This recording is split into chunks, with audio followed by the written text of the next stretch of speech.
For many years, both academics and the public have discussed the word social capital. Many have stated that the United States has lost its share of social capital.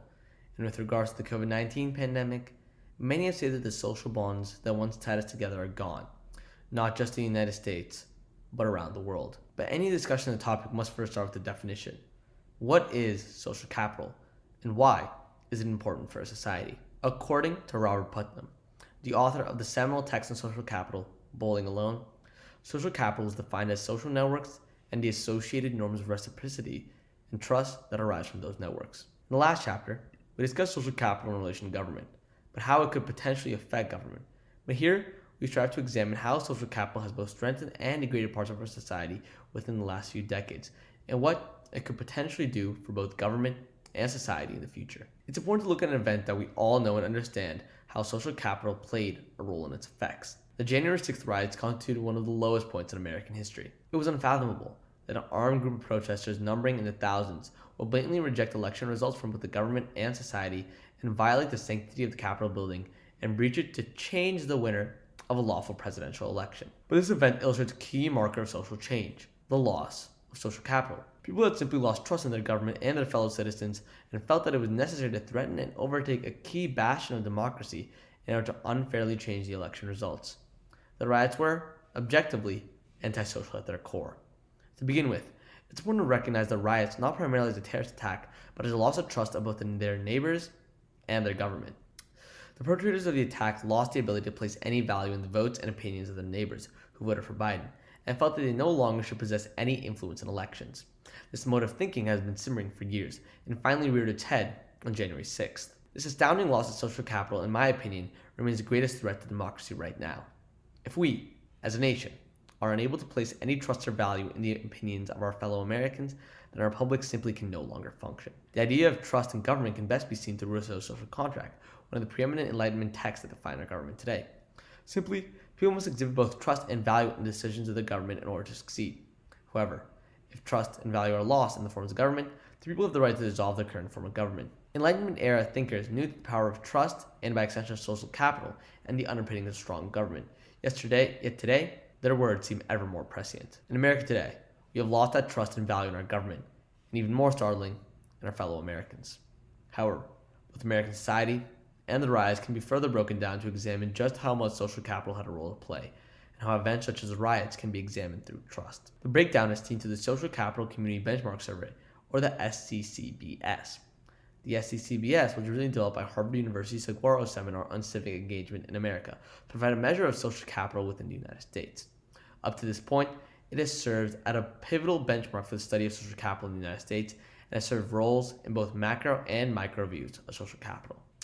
While the SCCBS lays out 5 dimensions for the examination of social capital, I'll be focusing on one specific dimension: trust. As mentioned previously, the measure of trust is to me the most important indicator and cause of the reduction of social capital in the United States. So focusing on it through the SCCBS will allow us to understand social capital in the most informative manner available. The SCCBS examines trust through 2 key parameters. First, through social trust, such as thick or strong trust versus thin or weak trust, along with the radius of trust, described by Francis Fukuyama as the width of the circle of people among whom cooperative norms are operative. Second, trust was examined through interracial and ethnic trust. This is determined through a composite mean trust across 3 of the following 4 groups: Hispanic, Asians, non-Hispanic blacks, and non-Hispanic whites. Through this, the act of bridging, or a connection across a line that usually divides people, is examined and measures. Now, using these parameters of measuring trust, we can first start by looking at Capitol riots. Social trust and its absence was one of the most important causes, if not the most, of the Capitol riots. As the Institute of Social Capital states in its article on social trustworthiness, without trust, people would not have the confidence that others would uphold their expectations and obligations and be unwilling to participate with others.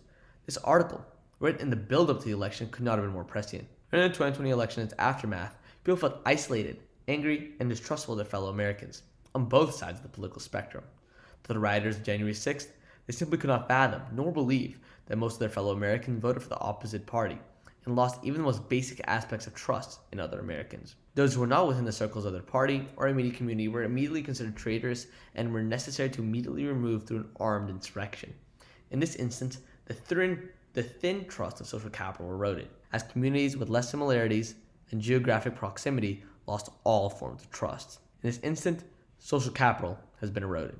Conversely, thick trust actually became more prevalent in the buildup and aftermath of the riots. Those who had voted for Donald Trump and who had felt they were cheated out of an election started to feel more and more close with each other. They were bonded by this feeling of shared distrust and anger, and came together to plan an assault on the Capitol.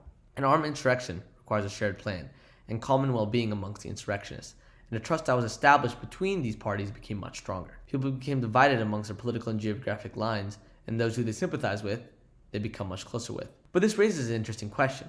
Could social capital have been raised overall by the riots, as certain groups became much closer to each other?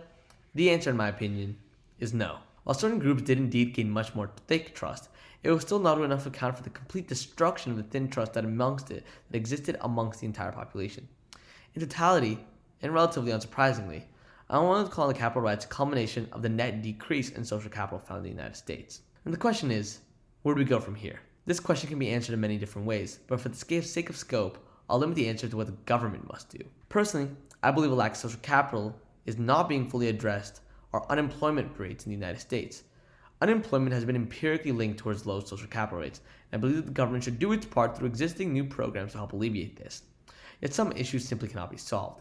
Falling marriage and rising divorce rates are something the government just shouldn't have control over, and I feel as though some aspects of this capital lost is upon societal norms and standards. Government has its ways and its responsibilities to help increase social capital, but until more data is clear, it would be presumptuous to make any wide-ranging recommendations. However, it is clear we must take great caution in our society and social capital as an issue to which close attention must be paid in the future. Thank you.